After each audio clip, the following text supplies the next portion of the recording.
उसके भी करोड़ों पाप नष्ट हो जाते हैं और भगवत की प्राप्ति होती है। शिव जी भगवान कहते हैं।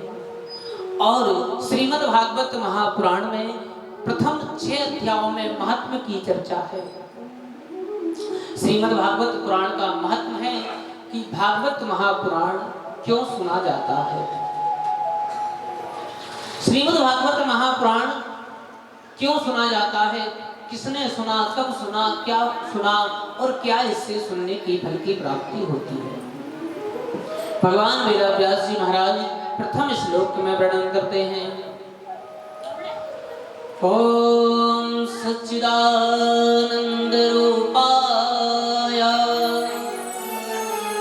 विश्वोत्पत्त्यादि हेतवे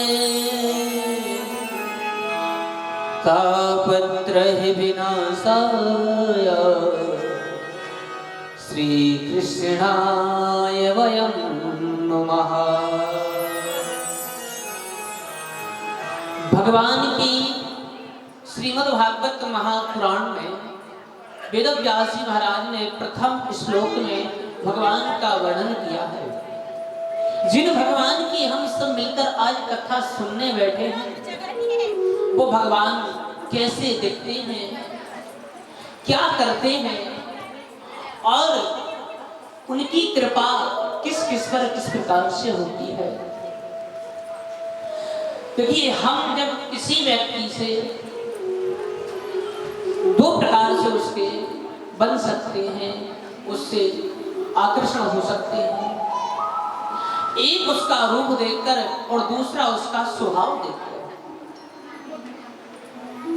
किसी का रूप देखने में अच्छा नहीं हो पर वो स्वभाव का बहुत अच्छा हो तो वो हमारा प्रेमी बन सकता है। हम उससे अपना मेल मिलाव रख सकते हैं। और कोई फिर स्वभाव का अच्छा नहीं हो, दिखने में अच्छा हो, दिखने में खूब पैसा वाला हो, अच्छा नाम हो, तो फिर भी स्वभाव कैसा हो, आदमी उससे जुड़ना चाहता है कि कैसे ही हम इससे जुड़ जाएं। दो संसार में केवल दो ही कारण से व्यक्ति से जुड़ सकते हैं।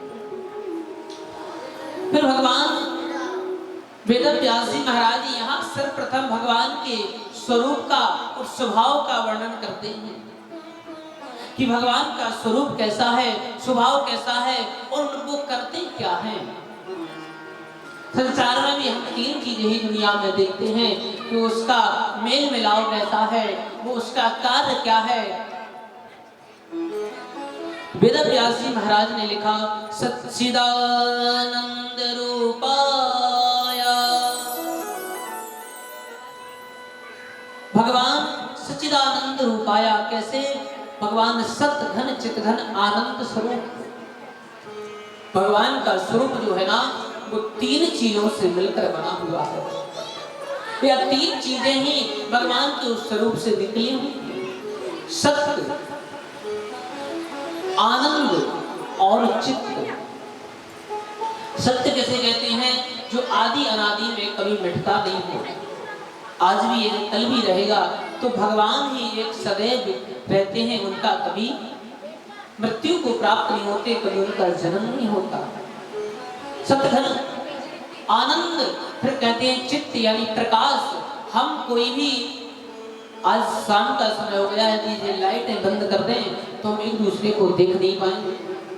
तो हमें संसार में चलने के लिए, देखने के लिए प्रकाश की आवश्यकता पड़ती है। हम बिना प्रकाश के किसी से देख नहीं सकते, कुछ पढ़ नहीं सकते, कुछ कर नहीं सकते। और भगवान स्वयं प्रकाशमान है। कहा कि करोड़ों सूर्यों के समान प्रकाश भगवान नारायण में है। जगत को प्रकाश जगत से लेते नहीं हैं, वो जगत को प्रकाश देते हैं। फिर कहा आनंद स्वरूप। आनंद कैसा? कि जिसका कोई विलोम शब्द नहीं हुआ, वो आनंद वह है। जब तक भगवान को जो जानता नहीं है तब तक वो मानता नहीं। और रामचरितमानस में बाबा कहते हैं कि जाने बिनु न होए प्रतीति और बिनु प्रतीति होए नहीं प्रीति। जब तक हम किसी को जानेंगे नहीं तो हमारी उससे पहचान नहीं होगी, और पहचान नहीं होगी तो प्रेम नहीं हो सकता। भगवान का स्वरूप वर्णन करते हैं। अब कहते हैं भगवान का स्वभाव कैसा है। तो भगवान का स्वभाव ऐसा है, भगवान कहते हैं निर्मल मन जन सो मोहि पावा। निर्मल मन जन सो मोहि पावा।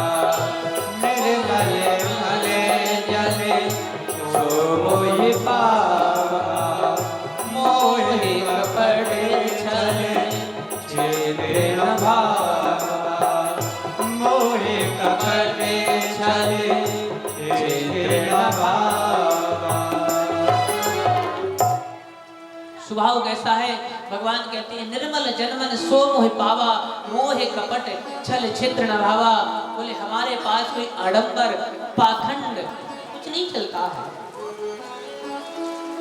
आप जैसे हो ऐसे चले जाओ, भगवान आपको शरणागति कर लेंगे, आपको स्वीकार कर लेंगे।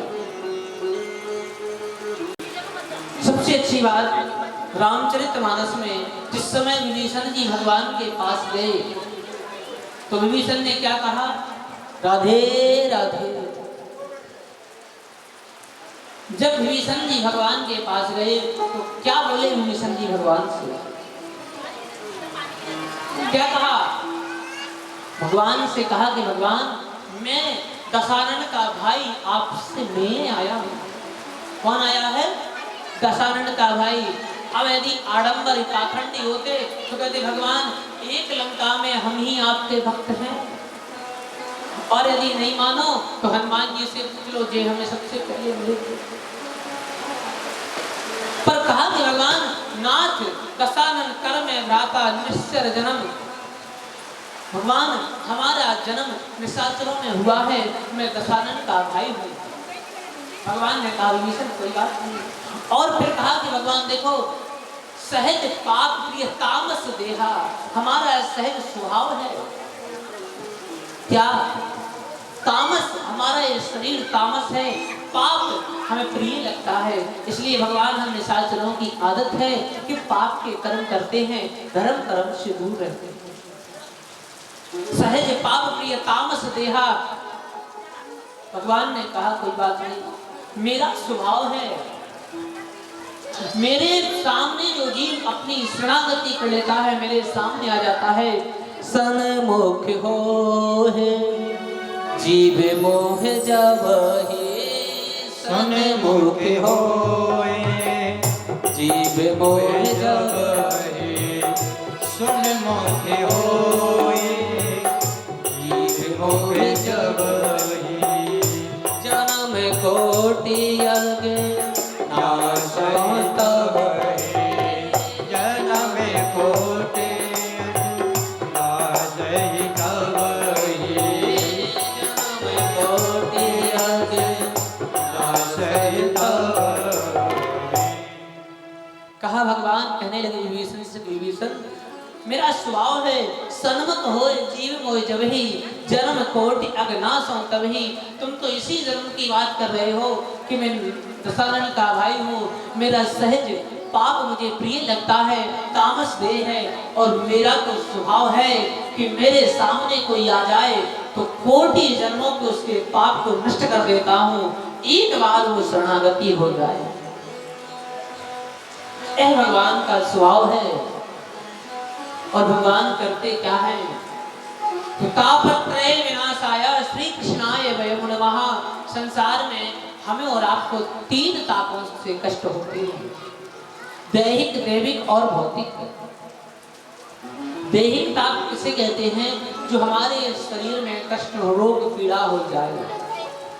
हमारे शरीर में कोई रोग हो गया, कोई पीड़ा हो गई, तो ऐसे में हमें कौन बचाएगा।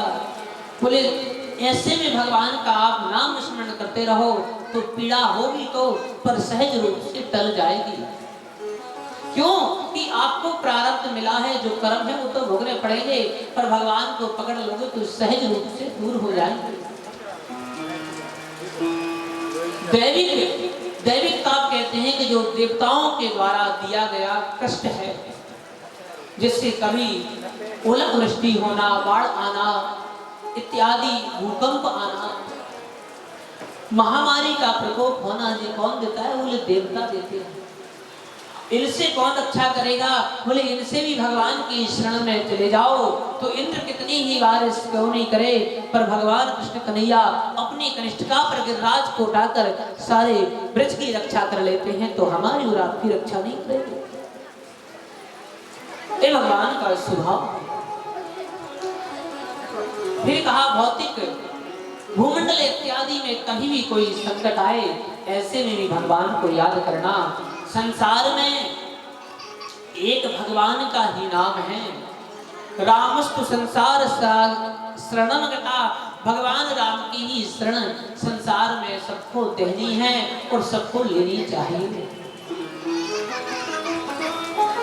ऐसा नहीं कि भगवान के अलावा और हमारा कोई रक्षक बन सके।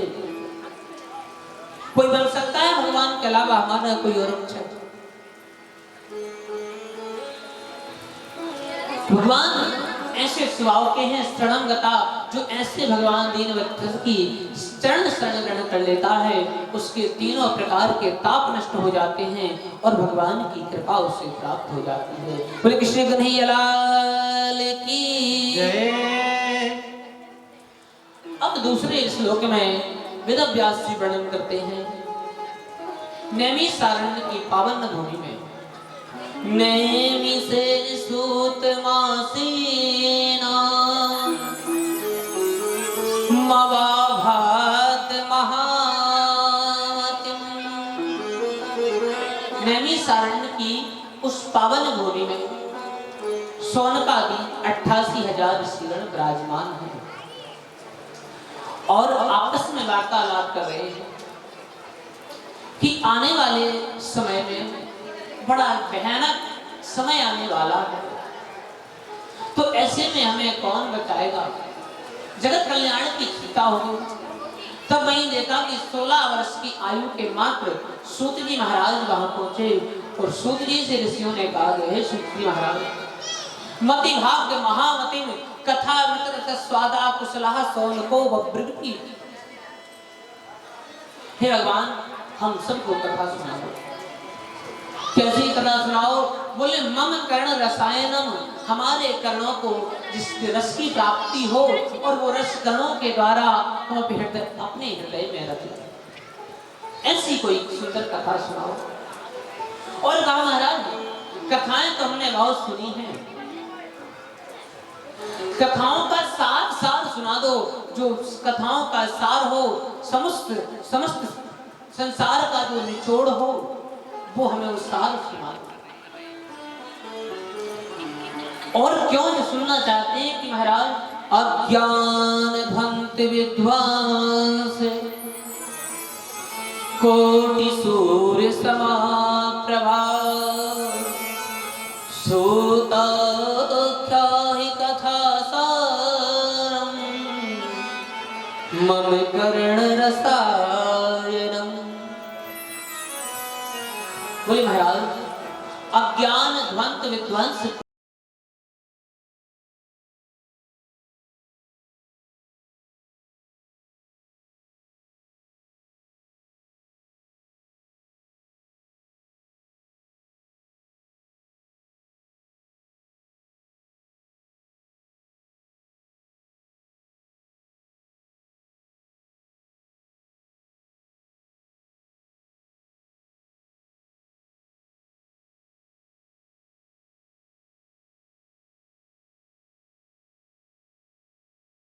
जो अंधकार छाया हुआ है अज्ञान रूपी, उसको काट दो भगवान, उसके ऊपर आप प्रकाश डाल दो, क्योंकि आप में गुरु कृपा से भगवान सूर्य में जितना प्रकाश है, ऐसे करोड़ों सूर्यों के समान आप में ज्ञान का प्रकाश है। तो हमें सब सुनाओ, सूता क्या ही कथा सारम, कथा का सार सुना दो। मम कर्ण रसायनम, जो हमारे कर्णों को प्रिय लगे, ऐसी कथा आप हम सबको सुना दो। और कहा महाराज, हम सब जानना चाहते हैं कि वैष्णव लोग क्या करते हैं कि जिन्हें करने से भगवान की भक्ति प्राप्त हो जाए। वो कौन सा कर्म है? महाराज संसार में जितने भी प्राणी हैं, कोई तन दुखी, कोई मन दुखी, कोई धन बिन रहत उदास, थोड़े थोड़े सब दुखी, सुखी ही राम के दास। महाराज संसार में जितने भी जीव हैं, जितने भी प्राणी हैं, कोई ना कोई कष्ट में, दुख में जरूर पड़ा हुआ है। किसी को अपने शरीर से कष्ट है तो दुखी, अपना उसका हृदय दुख है। किसी को व्यापार से, किसी को धन से, किसी को पुत्र से, किसी से को पुत्री से, कोई मकान से, जमीन से, जायदाद से। इसलिए महाराज संसार में कोई ना कोई, किसी ना किसी को कष्ट जरूर है, दुखी हृदय जरूर है। उनके दुखों का निवारण कैसे हो, उन्हें भगवत प्राप्ति कैसे हो? बोले संसार में जो मनुष्य मानव कहलाते थे, जिनकी देवता और ग्रंथ प्रशंसा करते हैं, वो मानव भी दानव की भांति हो गया। मानव किसे कहते हैं और दानव किसे कहते हैं? बोले महाराज मानवों के कर्म श्रेष्ठ होते हैं। धर्म वेत्ता पुरुष मानव है, जो धर्म को धारण करके चले, जो धर्म को धारण कर ले, वो ही मानव कहलाने के योग्य है। महाराज जो स्त्री पतिव्रता हो, धर्म पारायण हो, वही स्त्री मानव कहलाने के योग्य है। संसार में मानव दानव की भांति हो गया है, किसी पर दया दृष्टि नहीं रखता, जिसको चाहता है छलने की सोचता है। ऐसे अधम मानवों का कल्याण कैसे हो, उनके हृदय में भगवान की भक्ति जागृत कैसे हो? सूत जी कहते हैं कि ऋषियों, आपने जगत कल्याण के लिए अति उत्तम बात पूछी है। आपने अपने लिए प्रश्न नहीं किया है, इस संसार के लिए प्रश्न किया है कि संसारियों को क्या करना चाहिए। तो सूत जी महाराज कहते हैं कि ऋषियों, हम आप सबको श्रीमद् भागवत महापुराण की मंगलमयी कथा सुनाते हैं। और ये कथा कोई साधारण कथा नहीं है। जिस समय राजा परीक्षित को 7 दिन में मरने का श्राप लगा और स्वयं भगवान तत्र भगवद भगवान व्यासपुत्रो विदक्षया, स्वयं भगवान ही व्यास पुत्र के रूप में प्रकट श्री सुखदेव जी महाराज ने आकर राजा परीक्षित को कथा सुनाई। उसी कथा को मैं आप सबको सुना रहा हूं। संसार में समस्त शास्त्रों का, ग्रंथों का, पुराणों का, वेदों का, विशुद्धों का, उपनिषदों का एक ही सार है, श्रीमद् भागवत महापुराण। एकम शास्त्रम गर्जति मुक्ति दाने न गर्जति। एक श्रीमद् भागवत महापुराण ऐसा है जिसको सुनने से व्यक्ति की मुक्ति हो जाती है, मोक्ष की प्राप्ति हो जाती है। सूत जी कहते हैं कि ऋषियों, परीक्षिते कथा भोका संस्तुते सुखे श्रीमद् भागवतालाप सतुगीता सुखादिभी। बोले जिस समय राजा परीक्षित को 7 दिन में मरने का श्राप लगा, गंगा के द्वारे बैठकर सुखदेव जी महाराज कथा सुना रहे थे। देवताओं को पता लगा तो समस्त देवता अमृत का कलश लेकर आए और राजा परीक्षित से कहा, सुखदेव जी महाराज से बोले कि भगवत श्रीमद् भागवतालाप, कि हे महाराज, जो आप इस पावन पुराण श्रीमद् भागवत महापुराण का काम राजा परीक्षित को करा रहे हो, तो इसलिए करा रहे हो कि 7 दिन में मरने का श्राप है, 7 दिन बाद मर जाएंगे। तो हम एक ऐसी युक्ति से आए हैं, एक ऐसी प्रस्ताव लेकर आए हैं कि राजा मरेंगे। सुखदेव जी महाराज बैठे बैठे मुस्कुरा रहे थे, राजा सुनने लगा। तो देवता सब एकत्रित होकर ऐसा क्या लाए हैं कि इससे मेरी मृत्यु नहीं हो। तो देवताओं ने कहा कि ये प्रपश्यामो वयं सर्वे श्रीमद्भागवतामृतम्।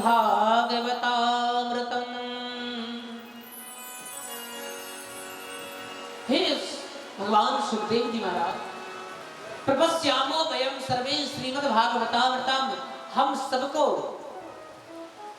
श्रीमद्भागवत महापुराण की कथा सुनाओ और उसके बदले में राजा परीक्षित को अमृत का कलश दे दो, इन्हें वो पान करा दो तो इनकी मृत्यु नहीं होगी। सुखदेव जी महाराज मुस्कुराए और बोले कि देवताओं, तुम अज्ञानी नहीं हो, समझदार हो, पढ़े लिखे हो, देवता हो, शास्त्रों का अध्ययन किए हो, इसलिए तुम जानते हो कि अमृत की क्या विशेषता है कि उसे पान करने वाला अमर हो जाता है, मरता नहीं। पर फिर भी तुम मूर्ख के मूर्ख बने रहे कि तुम्हें ये नहीं पता कि श्रीमद् भागवत महापुराण का जो अमृत है वो सुधा के अमृत की तुलना में क्या ठीक तोला तुमने? अरे तुम अगर व्यापार करने के लिए आए थे, वस्तुओं का अन्वय विनय करने को आए थे, तो कम से कम ऐसी वस्तु कोई लाते जो श्रीमद् भागवत महापुराण की तुलना में हम तुम्हें दे दें, प्रदान कर दें। तुम स्वर्ग का अमृत लेकर आए हो जिसे पीने के बाद जीव अमृत हो सकता है, पर स्वर्ग में जाकर देवताओं के साथ बैठता है और जब धीरे धीरे उसके पुण्य नष्ट हो जाते हैं तो फिर वो मृत्यु में आ जाता, मृत्यु लोक पे आ जाता है, तो उसे 84 में भोगना पड़ता है। और श्रीमद् भागवत महापुराण की ऐसी कथा है कि जो जीवन में एक बार पान कर ले सही तरीके से,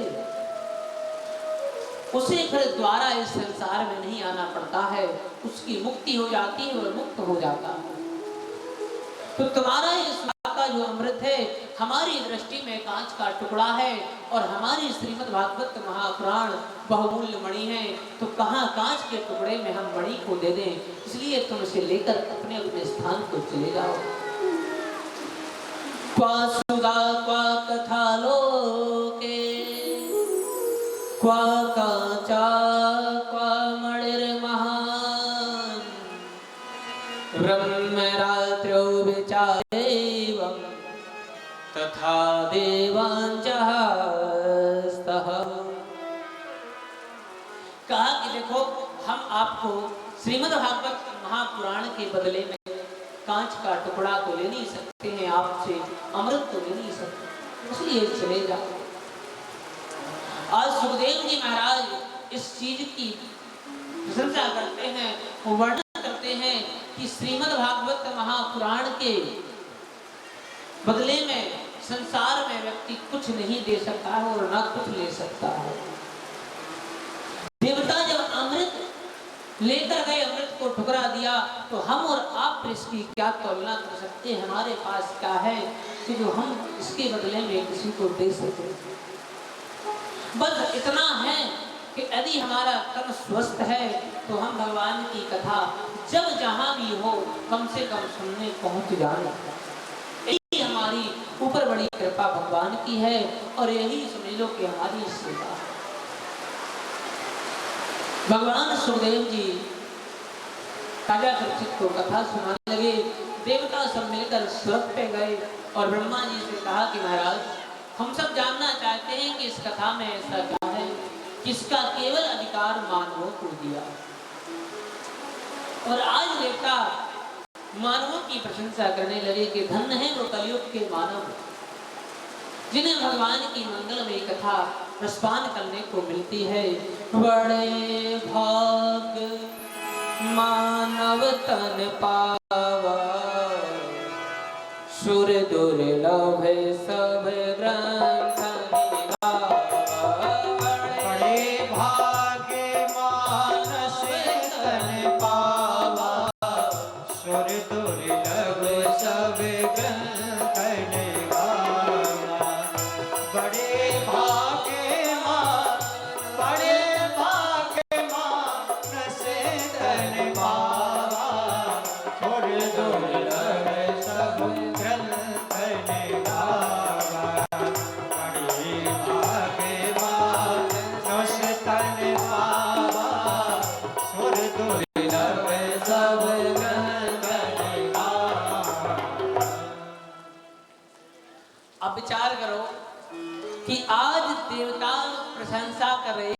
बड़े भाग्य मानस तन पावा, सुर दुर्लभ सब ग्रंथनि गावा।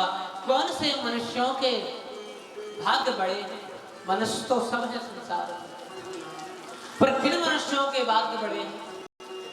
राधे राधे। किनके भाग्य बड़े हैं? जो भगवान की कथा को सुनता हो, श्रवणम अर्चनम बंधनम, जो भगवान की कथा को श्रवण करता हो, भगवान का अर्चन करता हो, भगवान के सामने बैठकर भगवान से प्रार्थना करता हो, वंदन करता हो, संत महात्मा और ब्राह्मणों की सेवा करता हो, अपने से बड़ों का आदर करता हो, वह मानव है और उसके ही बड़े भाग्य हैं। नहीं तो गोसाई जी कहते हैं कि जैसे नर आता है और नर और पशु में कोई अंतर नहीं है। यदि मनुष्य के एक कर्म नहीं है तो समझ लो कि वो बिना पूंछ का पशु है। पशुओं की पूंछ होती है नहीं होती है? कुत्ता की होती है, शेर की होती है, बिल्ली की, सबकी पूंछ होती है। कोई मनुष्यों की पूंछ नहीं है, पर इन्हें समझ लो कि बिना ही पूंछ का पशु है जो भगवान की भक्ति नहीं करता। बोलो राधे राधे। अब सुखदेव जी महाराज से जब डांटे हुए देवता पहुंचे, देवताओं ने कहा कि महाराज, ब्रह्मा जी ने कहा कि देखो अभी तो कुछ नहीं देखते, 7 दिन राजा परीक्षित को कथा सुन लेने दो और सुनने के बाद फल देखते हैं क्या फल की प्राप्ति होती है। इसके बाद विचार करेंगे कि तुम्हें क्यों नहीं सुनाई कथा, क्यों तुम्हें भगा दिया।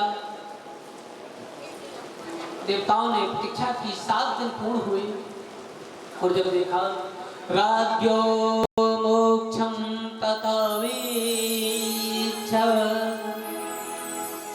पुरा धाता विस्मितः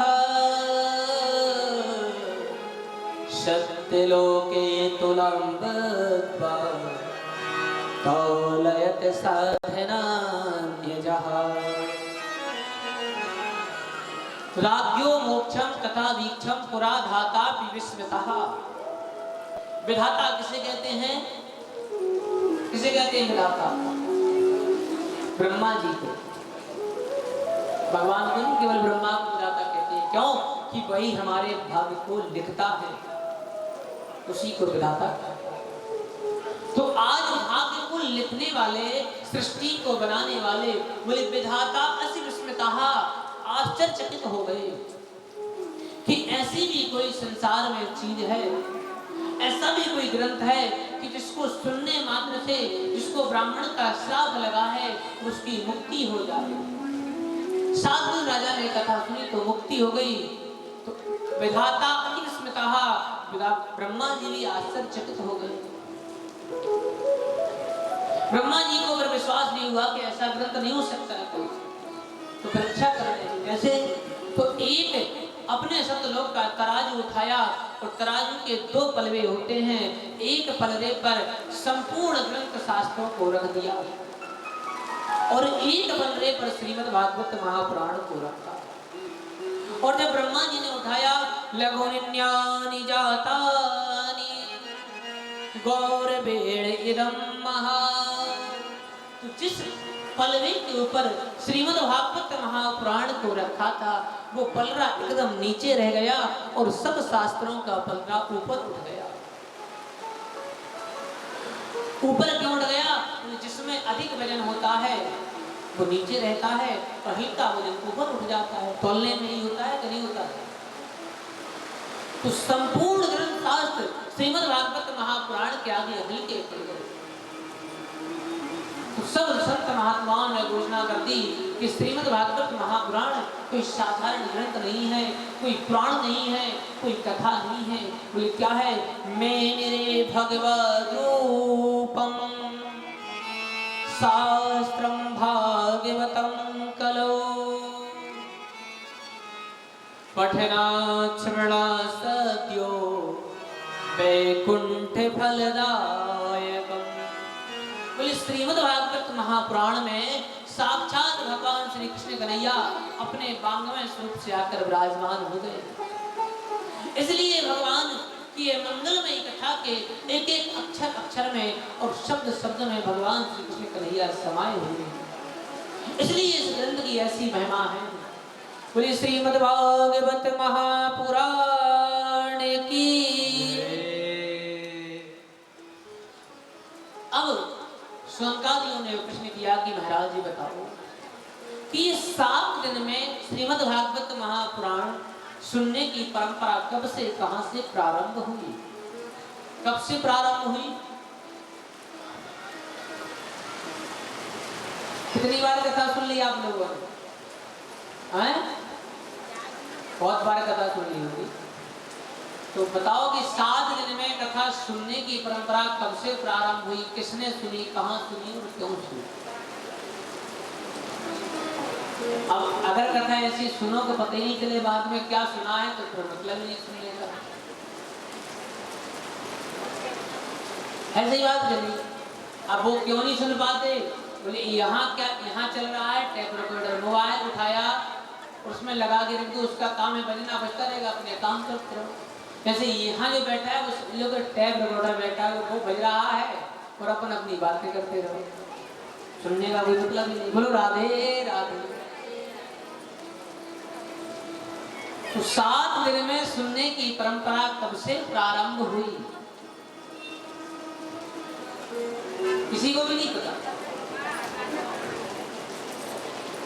कहते हैं कि महाराज एक राही विशालायां चत्वारा ऋषयो मला सत्संगार्थ समायाता तत्रस्तात्रणार्णम्। बोले महाराज एक बार की बात है, बद्री विशाल में। कहा? बद्री विशाल में या बद्री विशाल में? नाम स्पष्ट शुद्ध नाम क्या है? बद्री विशाल या बद्री विशाल?